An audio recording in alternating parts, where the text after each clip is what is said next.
Going to see Mr. Trump unleash prosperity tonight, and that's the subject of the riff. So here's hoping President Trump will deliver a rousing speech this evening, showing how he intends to unleash prosperity in America. I'm hoping for a growthier speech, plenty of tax cuts.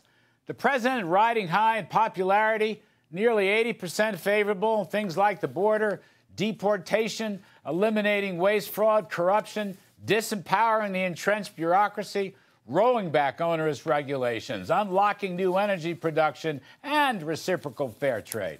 Put the whole package together, and you have a massive booster shot for economic growth, while inflationary pressures and costs can come down.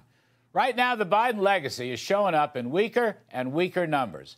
Housing is soft, business investment is down, manufacturing slumping, even consumer spending coming in weak. The Bidens have not only left Trump with a slump in the economy, but $2 trillion deficits as far as the eye can see, and a massive expansion of federal debt. Now, every time the stock market hiccups, liberals try to blame tariffs. All right, well, the fact remains that Trump is trying to break through an unfair trading system that has penalized American companies with his brand of reciprocal and fair trade reform. The idea that tariffs are inflationary is poorly thought out. Massive government spending and money printing causes sustained inflation. Mr. Trump is working against that. In the short run, trade actions might cause one-time, temporary, minor price increases, but not long-run inflation. The president's doing his best to reform the broken world trading system and defend American interests.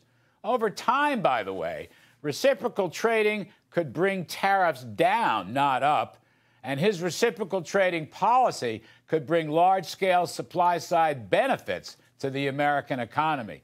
But I think most importantly for this evening's speech, I'd like to see President Trump forcefully ask Congress pass his tax cut and deregulation budget bills, make the tax cuts permanent, including Trump 2.0, with tax-free tips and overtime and relief for seniors. Use the appropriate baseline scorecards that will show Trump tax cuts 1.0 actually produce huge revenues. Hopefully, Mr. Trump will forcefully point out that people who vote against his tax cut plan will be voting in favor of at least a $4 trillion tax hike that will absolutely decimate whatever's left of the economy he inherited from Joe Biden. Let's pass one big, beautiful bill by Memorial Day so we can have one big, beautiful blue-collar boom that will fatten wallets and unleash prosperity for all Americans. And that is my riff.